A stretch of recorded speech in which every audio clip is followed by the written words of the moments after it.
Welcome to Chamber Exchange, a TV show. My name is Tim Murray, President and CEO of the Worcester Regional Chamber of Commerce. And Chamber Exchange, a TV show, is an opportunity for us to have guests that are doing great things locally, businesses in particular that are employing people and making a difference in the region. This show happens because of our sponsor, Bank Hometown. We want to thank them. And we talked about doing great things. I want to welcome Lauren Aquino, who is the Director of Development for the In the Hour of Need Family Shelter. Lauren, good to see you again. Thank you. Thanks for having me. And welcome. When we have successful businesses in the region, they can support worthy philanthropic, charitable causes to meet some of the needs of the community. And I think we all know, both here in central Massachusetts, but across the state, the issue of housing and homelessness is a real issue, and In the Hour of Need Family Shelter works to address that. We do. It's thank you for having me to talk about this.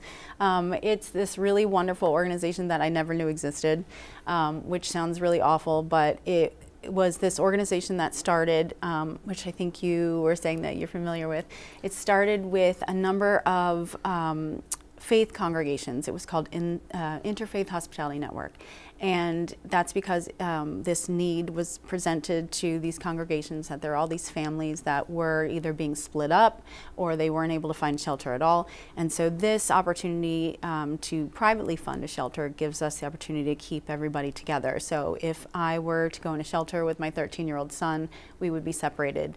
And while that's understandable for safety reasons, it really is an impossible situation for people that are dealing with probably the worst situation they could face in their lives. And so we keep families together. Your only requirement is to have been denied state-funded shelter, and you have to have a child under the age of 18. Religion, race, sexuality, gender, none of that matters. Family makeup, as long as there's a child under 18.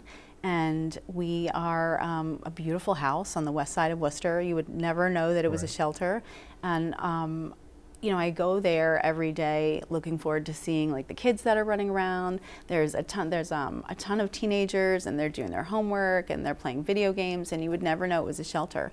And you know, the reason people don't know about this is because it's so bare bones. For a long time, they were actually moving from congregation building to congregation building for like a week or 2 weeks at a time, and they were busing people to like the YMCA during the day and the kids to school, and while they're off the street, that's really not a stable environment.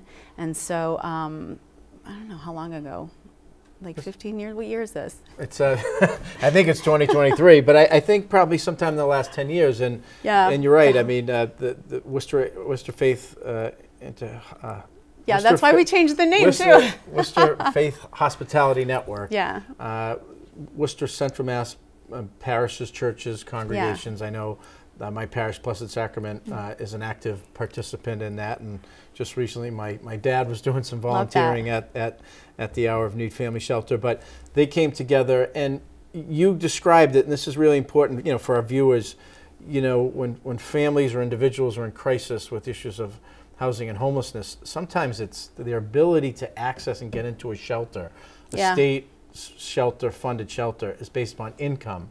And yet we have these situations when there are people who are working, who have a level of income, but just the gap or the delta of their rent, or there's a crisis in a family situation, they need housing, they need it now. So these parishes put faith in action and, created this situation where the parishes themselves would host these, and then they came together and acquired this house. They did, and what they would do before they bought the house is they would, volunteers would come into the parishes, they would bring meals, they would hang out with the families, and someone would stay overnight. So when they bought the house, it's exactly what they kept doing.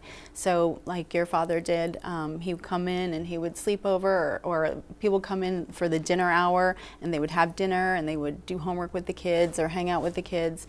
And you know, that saves us a ton of money, but it's also really great for the families because they see the volunteers, and the volunteers are there to, you know, talk to the kids and not, you know, give the parents a little bit of a break, or, you know, help the parents with something. They're all there for different reasons. Right. And so their individual causes of homelessness are what we look to fix, and having a stable environment like a house obviously helps that quite a bit. Right. And so those volunteers are kind of trained and given support, and they help offset the budget, but there's the paid staff, and that's what you help try to do, is to raise the dollars to help make sure there are case managers, there's 24-hour staffing to address issues. And what I'm really doing is, I'm not here to ask for money. I'm here to say we exist, because you know, the case manager, we have a professional case manager, social worker on staff, and we have a program director, and prior to hiring a development person, that's it.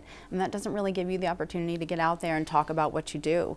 I mean, we have a 90% success rating of having our people in homes after, you know, in stable long-term housing, I should say, after they leave us. And it's because we work on their individual causes. Like, they're required to put together a budget. They're required to figure out what it is that they need in order to become self-sufficient. And just to touch on your point about income, we had someone come to us because he made $1 over the cutoff for the state-funded shelter. And you know, it's understandable. There's so much need. There's got to be a cutoff at some point. But $1, and he wasn't going to quit his job so he could get into shelter. So we were able to take him in. It was a single father with 2 boys, and he got, you know, what he needed to get fixed, and he took his boys and bought a house and moved to Florida. Wow. So wow. yeah. But this is really designed to kind of meet those gaps. Oftentimes, you know, people, you know, who are working, but for different reasons. It could, as mentioned, a family situation. You know, we somebody acquires a property, new property owner, they come in with new sets of kind of requirements or rent increases, and it can be destabilizing, and you work with them if they're moving from place to place, if they don't have stable housing. You can't really make... Well, I mean, what is it, the Maslow's hierarchy of needs, right? Not to get all scientific here, but I mean, what are the 3 most basic things we need? Food, water, shelter, period. Or if you're a Survivor fan, what's the most important thing you need? Food, water, shelter. And that's what we provide.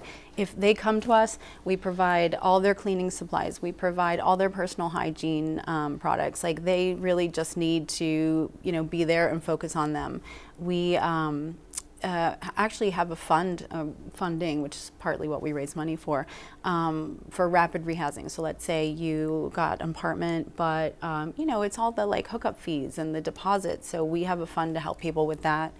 We have this amazing network of people like your father and your congregation, and we have 27 congregations backing us up. So it's a huge footprint. So I didn't realize it was that. I knew there was a number of congregations, synagogues, parishes, mosques, et cetera, but I didn't know it was that big. Yeah, it really, and it is exactly faith in action. It really is. So there's 2 things. You are raising money. So there's a fundraiser that's coming up. There is. That's the single biggest event. Do you want to talk about that? It is, yeah. We do. I've been trying to do like a hybrid model this year, but last couple of years it's been online, and it was like a variety show. You know, we had different acts. This year it'll be hybrid. It's a comedy show, and we're just about to announce the date and the location. Okay. So I hear March 24th at 7. Is that? I don't. Or you're gonna stay tuned. Yeah, stay tuned. So I think that was that's a tentative date right now. Tentative date, yes. Okay. Don't mark so stay tuned, don't mark it down. Well, Lauren, great to see you again. Yeah, thank you so much for having me. And we're going to come right back for our next segment of Chamber Exchange, the TV show. These days, you've got your hands full in life. That's why we help you bank simply and securely with tools like Face ID and Touch ID. It's why we make it easy to make purchases on the go and get cash back while you're at it. Why we help you quickly deposit checks wherever you are. And it's why we lend a hand with sending and receiving money right from your phone. So even when you're on the move, you can manage your finances. Bank Hometown. Unlock your potential.